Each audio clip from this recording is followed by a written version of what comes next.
Show. What's in your cup? A whole lot of everything. Doggone it. I don't know if we should throw 2020 away now or if it should have happened 7 months ago. It definitely needs to go in the trash compactor and then the friggin' recycling bin and then the tree shredder. Don't and put all it of that in the recycling bin. Incinerate that bitch. Just burn it up. We can't compost it or nothing? No, set it on fire. That's what I was gonna say. Compost it and then tree shredder it and then incinerator. Set it on fire. I had a great 2020 so far, guys. So I'm sorry. I apologize that you guys are feeling that. Shut up. I feel great. I'm blessed. I feel great. Oh, okay. So you've been doing good ever since Kobe passed? I'll wait. Yeah, I thought so. Yeah, I mean, honestly, because there's a thing called oustery, which I've been tapping into, which is when you kind of like, you kind of assume the mind state of someone to get to know their history. And so I have definitely tapped into him a lot deeper than I was when he was alive. So, I mean, I took what happened and just turned it into positive. You have to, So I was having a Kickbacks. The Kickback Show, thekickbackshow.com. I am mother effing Wave Cap Johnny. And I approve to get rid of 2020 as a physical sense. I agree, Brandy. Like, yeah, there's a lot of silver lining that exists within this year. I totally agree with you, all jokes aside. But there's just a lot of buffoonery, and the goofy just needs to get turned all the way off. No, it needs to be exposed. We need to see it. It needs to be exposed. And it needs to be exposed to the degree that if you really gonna entertain it, then I can't fuck with you either. All of that needs to be exposed. So.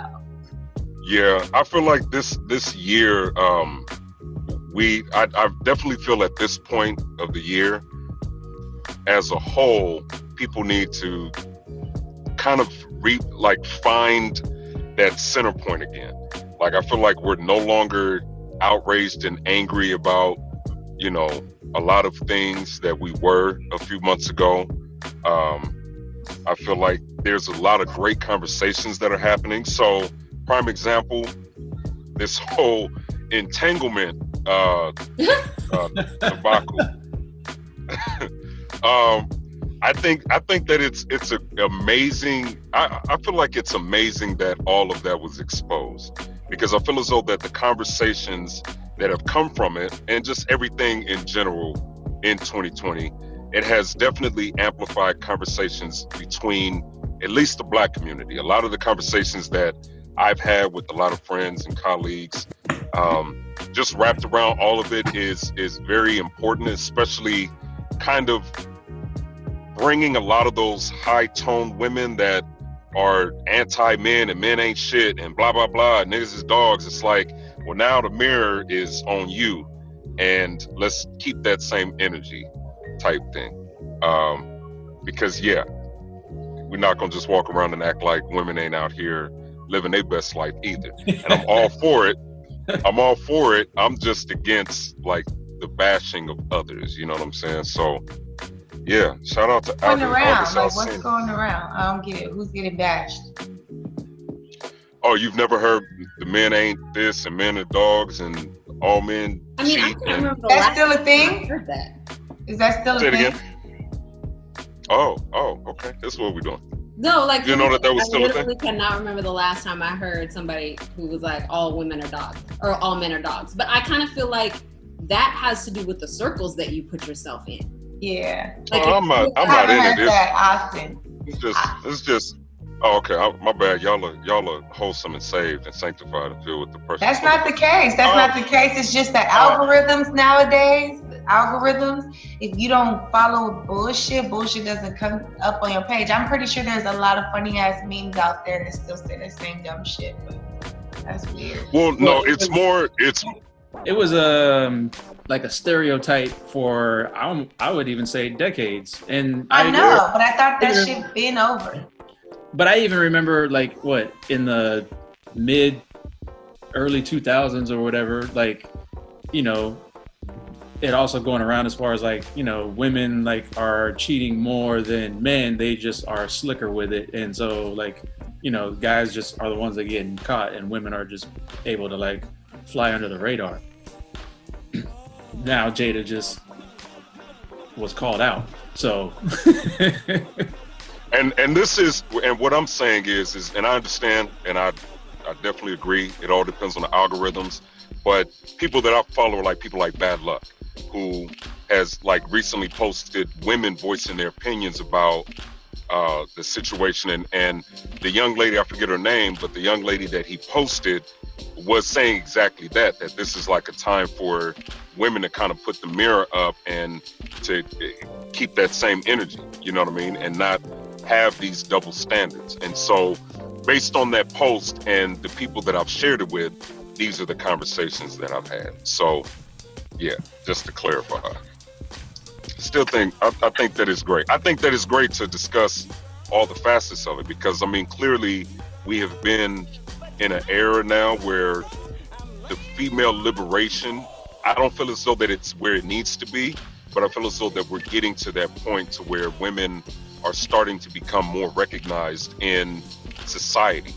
Black women primarily are being more recognized and honored for just being them, you know, and that's everything from the music when we talk about body positivity, you know, and this goes back even to, you know, I didn't necessarily agree with the outlet or the expression of it, but Amber Rose with the whole, you know, slut walk and just kind of women embodying, you know, a lot of the negative stereotypes and, you know, all of that, and trying to reverse it. And I feel as though that now we're kind of moving into women expressing themselves, you know, sexually, emotionally, all of that, and it being heard, at least as far as I'm concerned.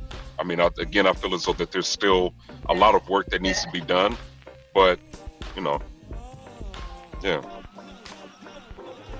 Yeah, no, I agree, definitely.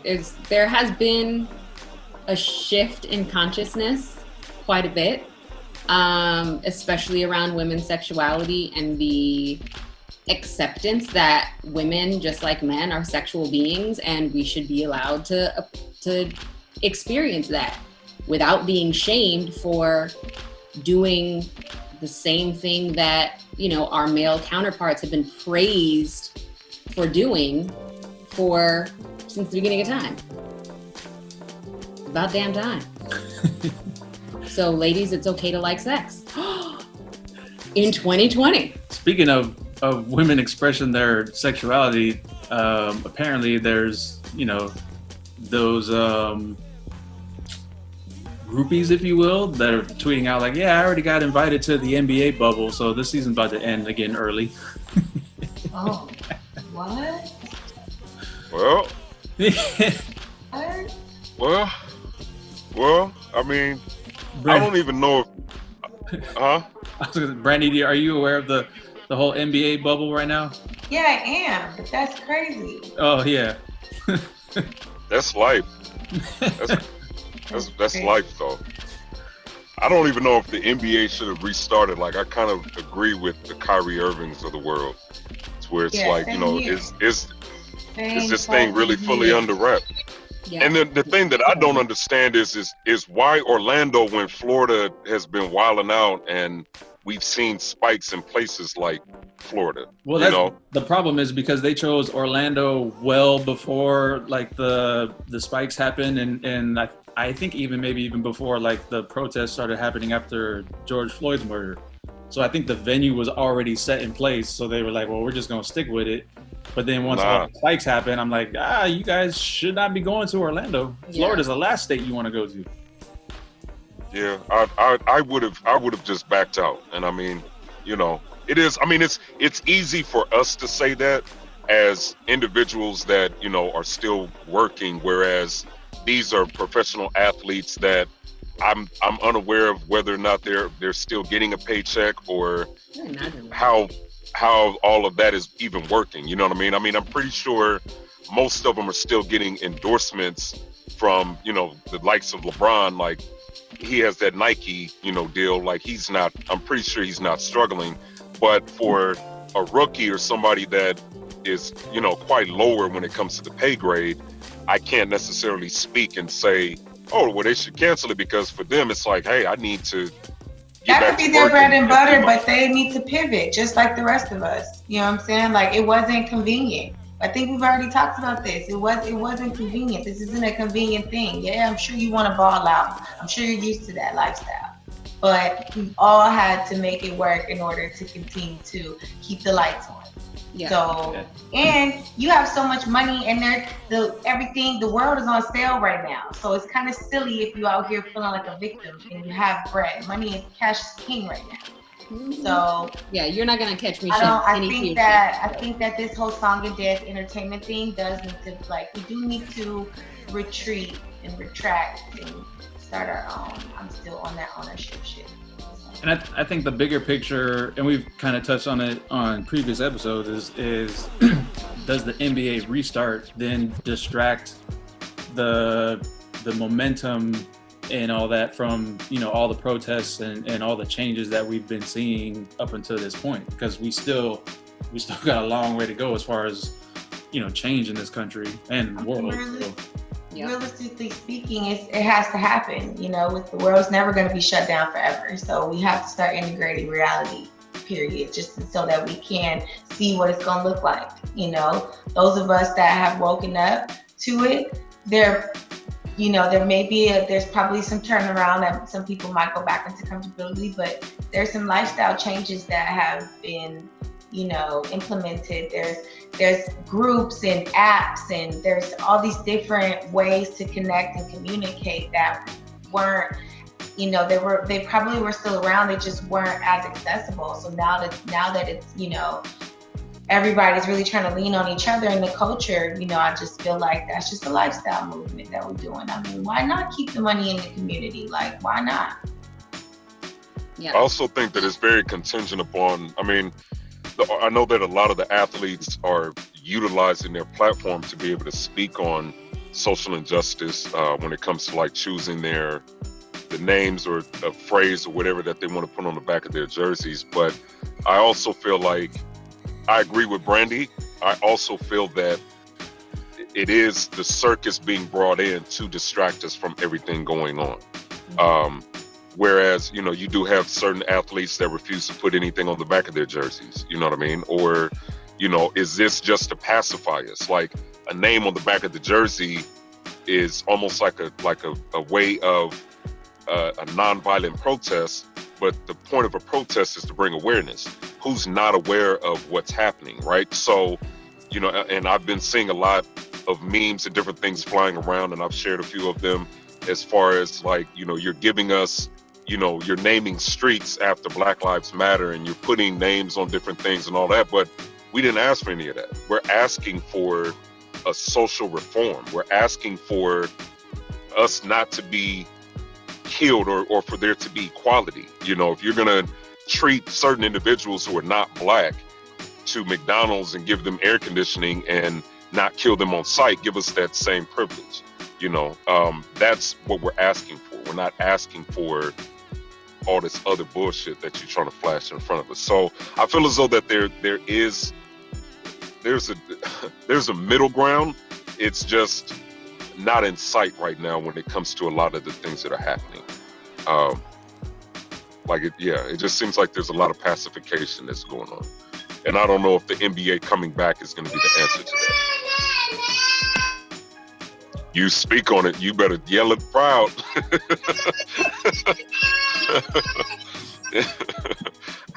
I just hope that I'm coming. I low-key hope that, I don't know how it would happen, because we're hoping that, the virus, can be scaled down. But I low-key hope that the NFL doesn't have a season this year. Like, somehow the virus can continue to affect the NBA the NFL as a industry or whatever, but everything else can go back to normal. Man, yeah, same. I agree. I will say that I am happy for Cam Newton though.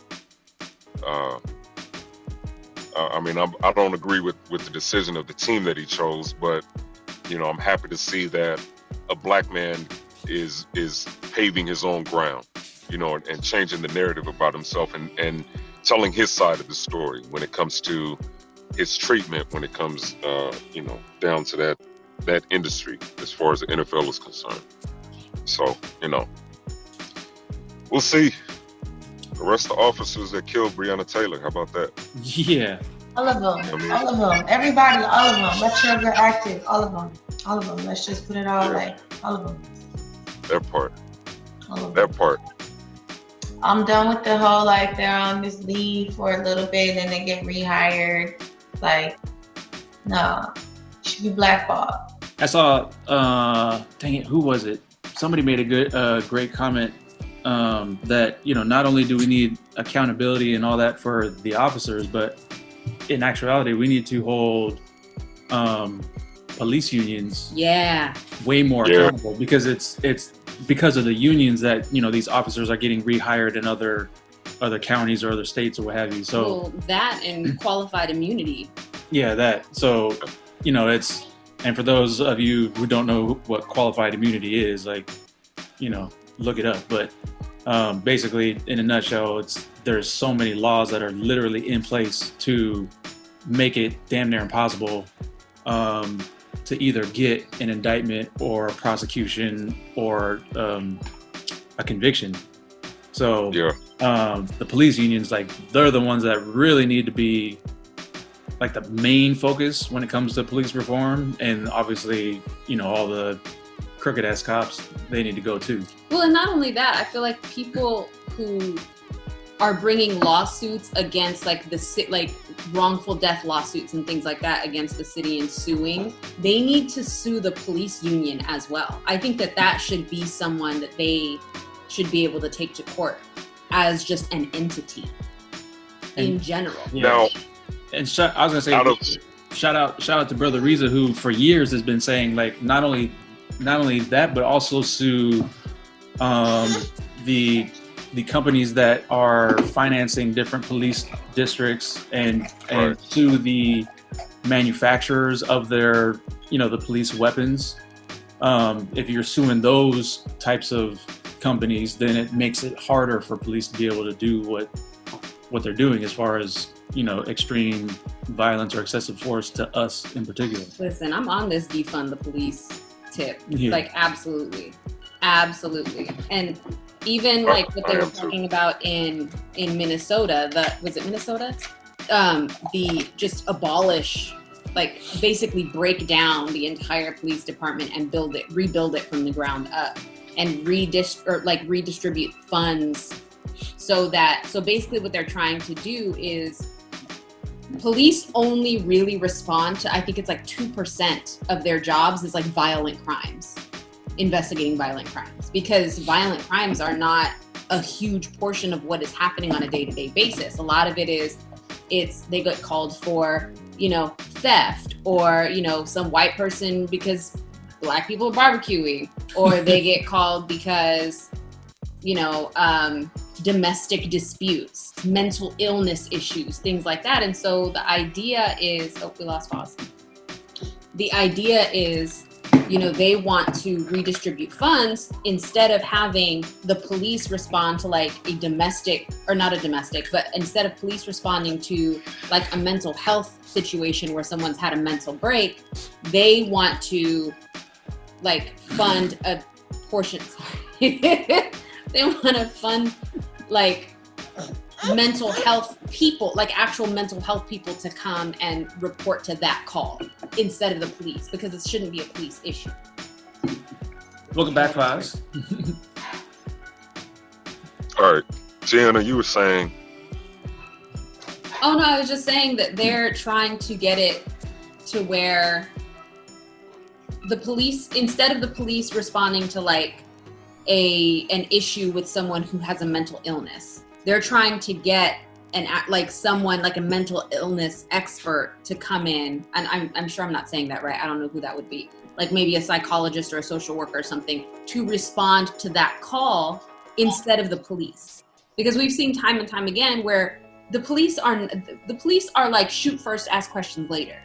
We've even seen when, I remember, and I don't remember when it was, but the police shot, there was an autistic guy who was sitting on the ground. I don't remember this. And his worker was laying on the ground next to him with his hands up, trying to protect him, letting the police know he's autistic, don't shoot him. He has, he's had a mental break, whatever. And the police shot the guy laying on the ground with his hands up.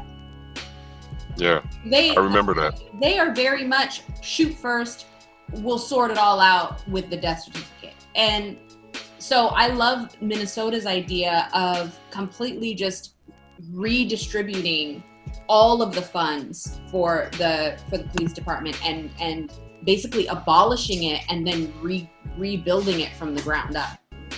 I don't know if it'll happen because of the police union, but I mean, the police union, I don't think that they govern fund allocation. So if they just pull all the funding, then they don't have another choice. And Imani's outside in her socks. There it is. Just ran outside. She ran out. She's gone. I wish I had I wish I had the answers to something, but I feel as though that something needs to change and it needs to be disrupted in some way, shape, or form.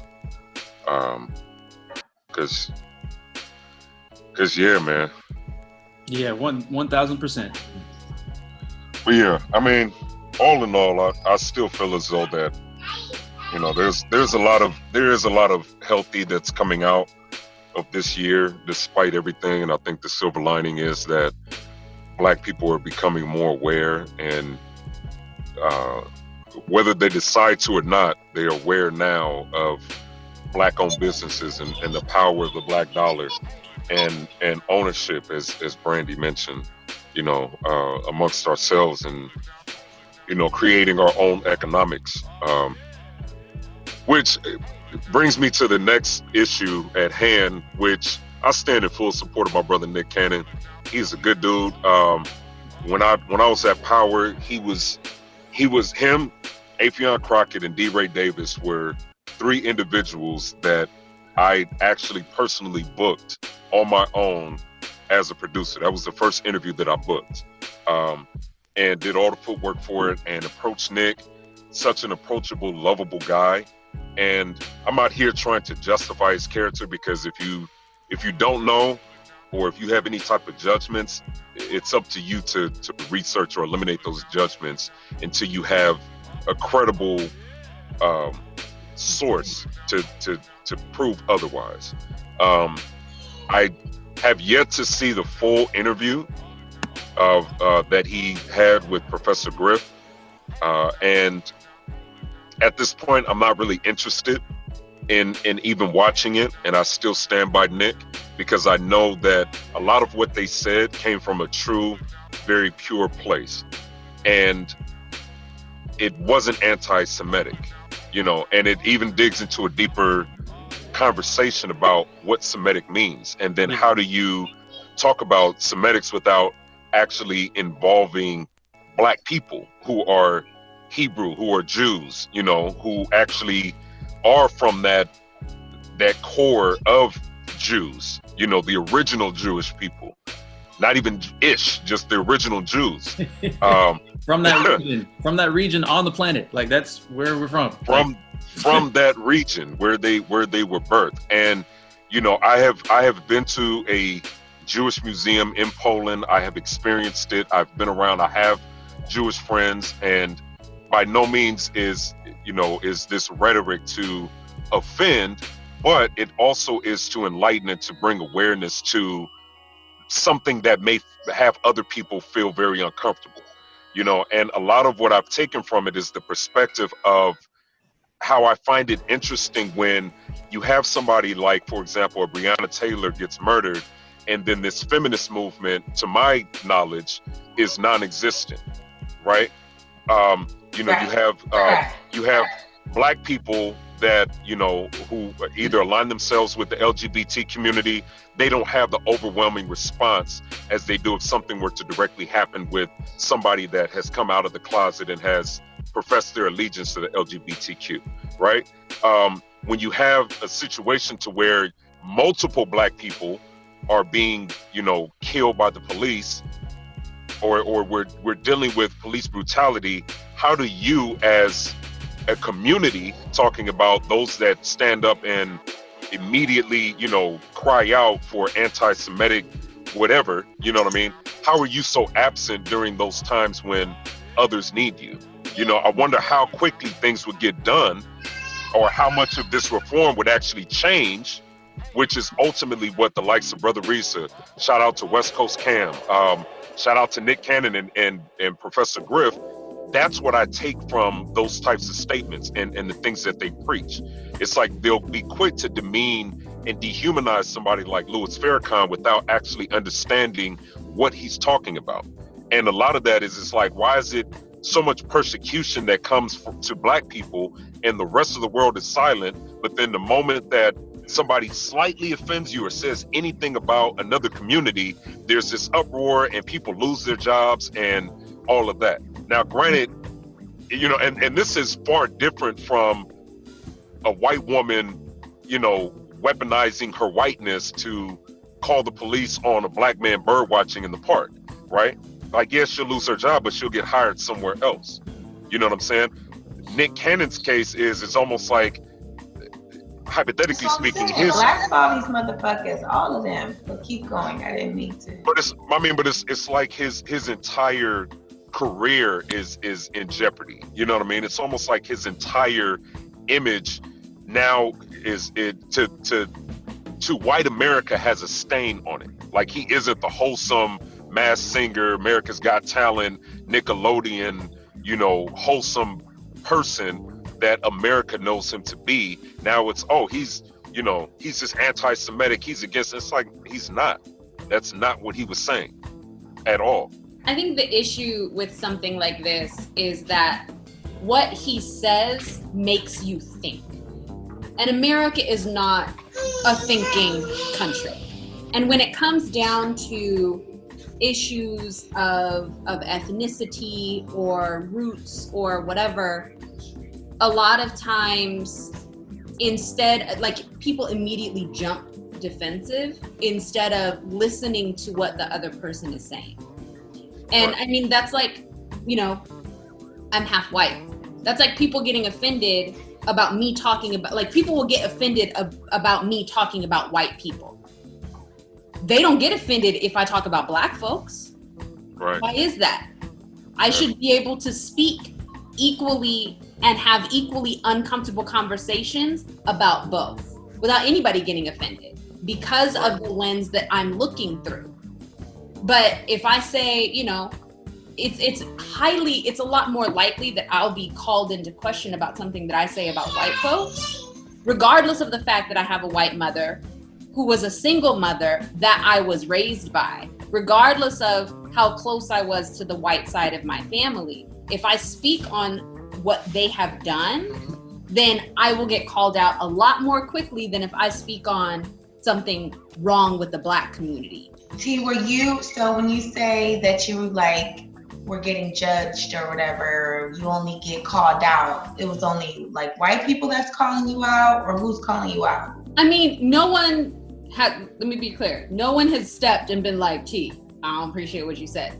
But what I'm saying is the likelihood that I will get called out for talking about white people, even though I'm half white, is much, much higher than if someone was trying to call me out for me talking about the Black community and being half Black. Like, it's, for instance, actually I did get called out one time. There was once when I was defending the Black community and someone called me out and they were like, you're half white. Like, why are you defending that? You're half white. Using that, like, you should understand. And it was a white person. She was like using that to say, I was saying something, we were talking about slavery. And she was talking about like the amount of people that were actually sold into slavery in Ghana, and how a lot of like Ghanaian officials and other Black people were also involved in the slave trade. And I was explaining to her, yeah, but chattel slavery is different. Like the way that the slavery in Africa did take place, and as in other parts of the country, but chattel slavery in America was a whole other level of depraved. And I talked about how Ghana has tried to atone for what it has done in the past, and is, you know, offering citizenship to Americans because of the slave trade and yada, yada, yada. And I talked about how they have atoned, white people have not. And she was like, wait a minute, you're half white. Like, why aren't you on my side because you're half white? But the same person for a long time acted like she didn't know that I was half white when I talked about Black issues, thinking and was like, wait, I didn't know that your mom was white. Yes, you did. Yes. For as long as you've known me, you've known that my mom was white. You will call me out. You will call up my whiteness when you think it'll benefit your argument, but then you conveniently forget that I'm half white when I'm talking about Black issues and you want to go against me. It reminds me of that clip in Dave Chappelle's stand-up where he said, you know, he used like a slur towards like the gay community, and a woman said, you know, well, you can't say that because you're not gay. And he was like, you know, all right, you know, I get it, whatever. And then like asked her, you know, why is it that I can say, you know, the word nigger, you know, with all impunity, you know what I mean? Like I'm, you know, and she was like, you know, well, he was like, well, I'm not a nigger either. So, you know, why is there this double standard, you know, when it comes to society and white America primarily, that aligns himself with this superior, you know, thought process? Like, why are you? I also read, you know, people saying that they wish that white America would fight for Black rights the same way that they fight to say the word nigga. things would go, you know, I feel as though things would get done. But, you know, here we are. You know, it's, you say one little crooked thing, or you say, you voice an opinion and you're considered anti whatever, but it's like people are doing things to Black people and nobody else is anywhere to be found, you know? I think Paul Mooney said it best. Everybody want to be a nigga, but don't nobody want to be a nigga. That part. Exactly. I want to be a nigga until it's time to be one on top of that. Yeah. That? Don't let that go over your head, ladies and gentlemen. Yeah. On another note, yeah, Andy, you have a beautiful display behind you. Speak on it. What is that beautiful, like just amazing? I see the Kickback show all over the place. What you got for the people? What?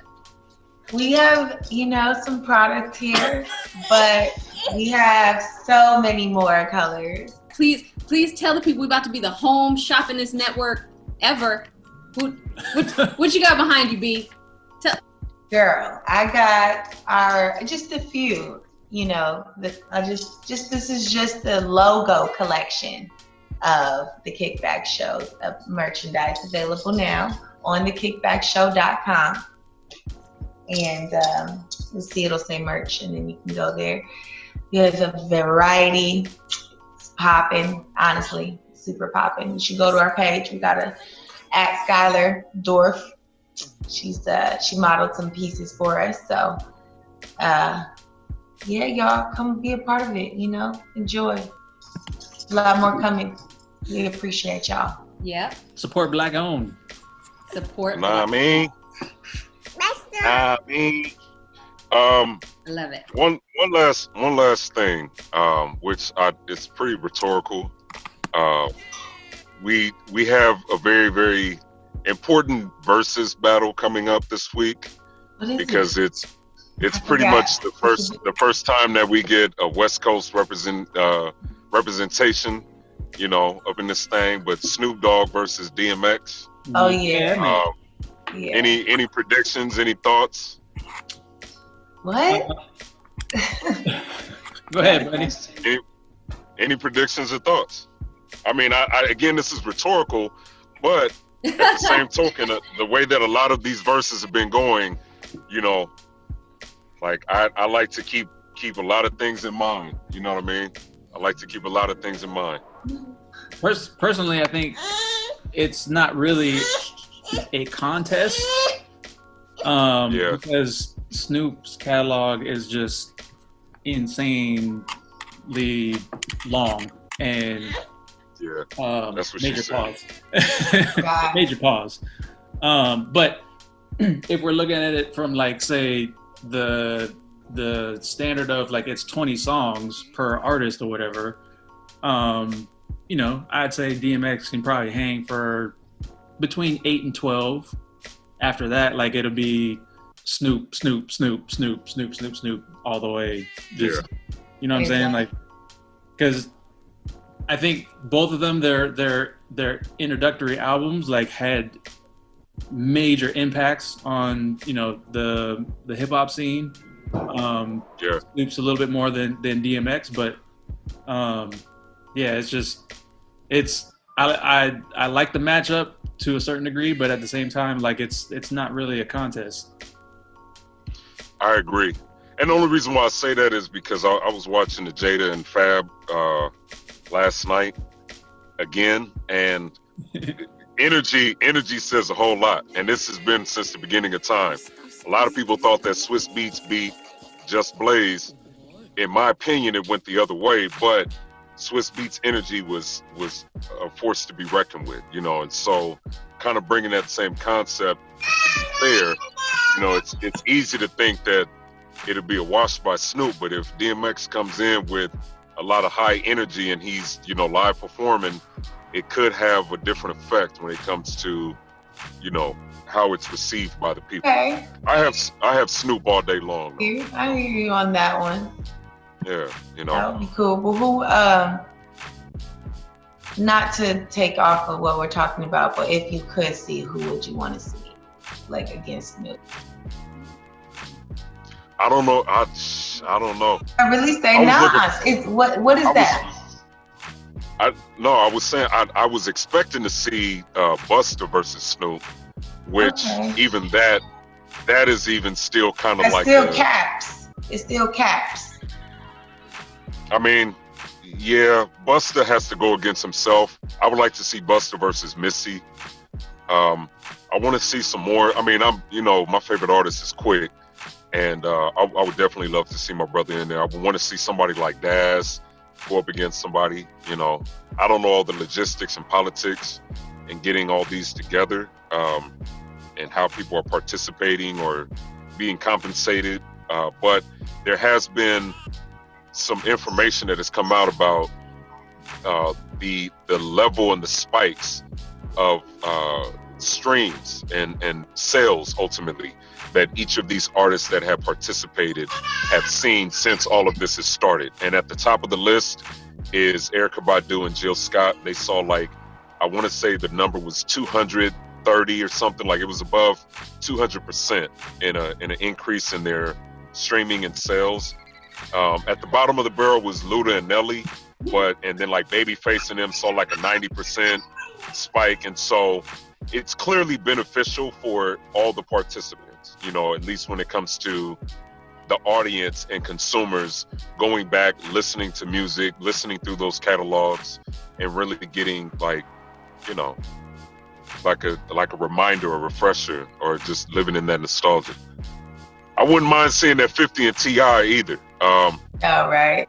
Yeah, but T.I., that wouldn't be fair. I was talking. It wouldn't be fair because I was talking with the homie Jay Webb about T.I. and 50, and like to me, it's not necessarily the right matchup because you know, T.I.'s sound is very specific to the South and unique, and so, like, you know, it's only going to cater to that demographic where you know, 50 Cent is not necessarily as of a targeted demographic. Like, I would have liked to see 50 Cent versus somebody maybe like Ice Cube, for example, in terms of, you know, both having like gangster rap per se, but that makes more sense to me than 50 versus T.I. I get what you're saying.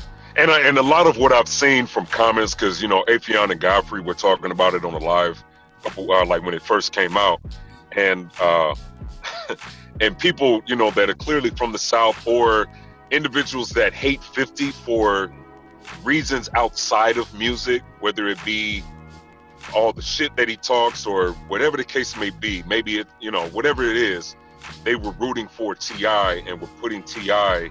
on this pedestal.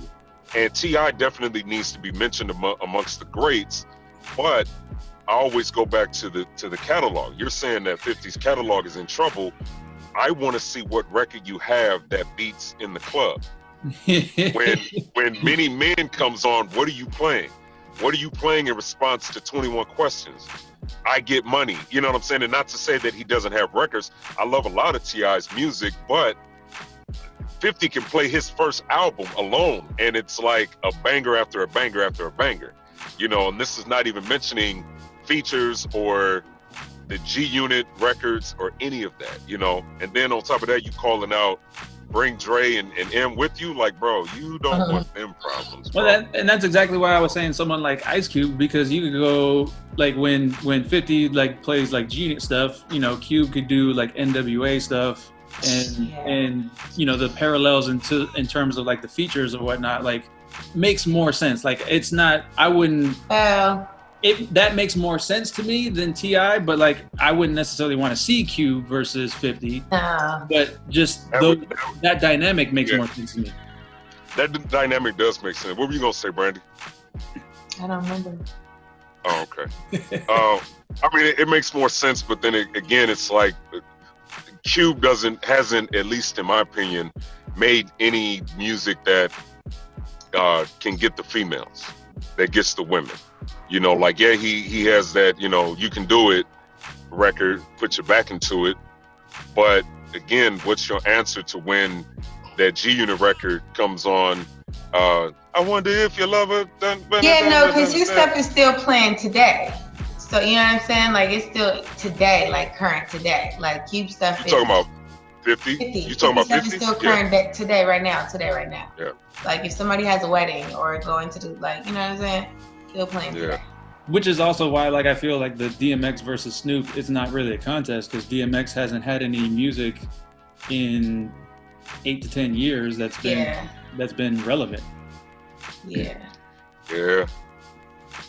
It's gonna be good. I mean, I'm anticipating him starting off with a prayer while Snoop is smoking. I know. You know what? That's gonna be super spiritual. But here's the thing.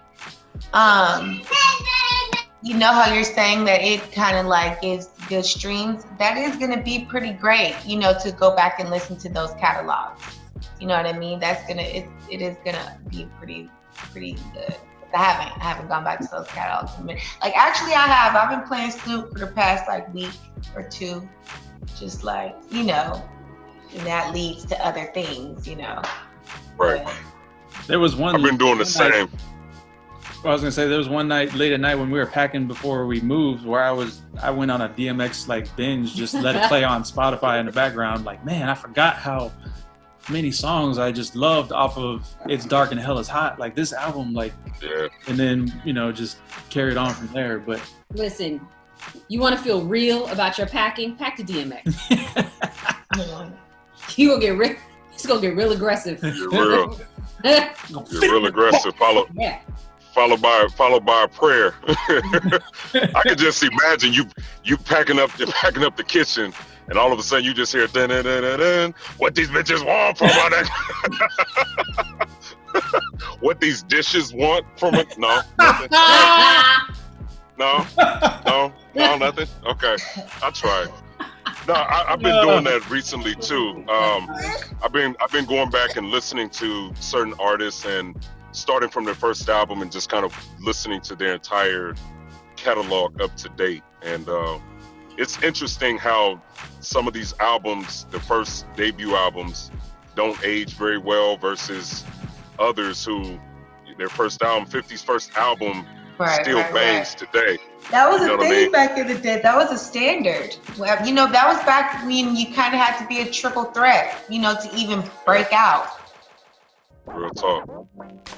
That's real talk. But I think at the end of it all, I mean, clearly for everybody listening and watching, this is just very subjective. At the end of it all, it is a celebration of Black music and Black artists, which is the whole point of this verses, is to give these artists, producers, songwriters their flowers before it's too late, because oftentimes an artist passes away and then we forget or don't necessarily acknowledge the fact that they were amazing and they contributed so much to music and our livelihoods, and our childhoods and all of that. So it's gonna be exciting. They have a camaraderie talking about Snoop and X, and so it's gonna be definitely a dope experience. I'm looking forward to it.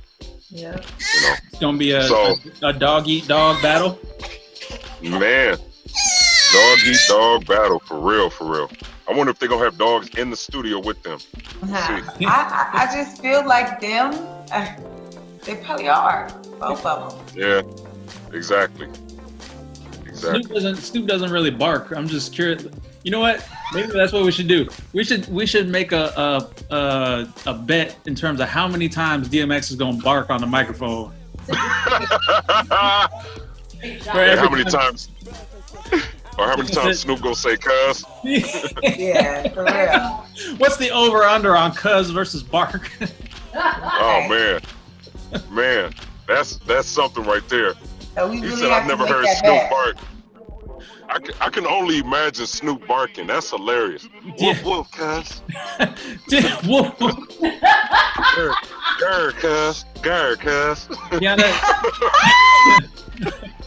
You said grr, Grr, cuz. grr, cuz. That is so funny. Tiana said every time DMX barks, you got to take a drink. Hey, I'm with that. I'm definitely with that. Oh man. Yeah, I'm definitely When is with that. when is that show? Like, when is that versus? On Monday? Wednesday. That's on Wednesday. Yeah. Wednesday at what, 5? Yep. Yeah, probably around that time. Maybe. Yeah, we'll have to.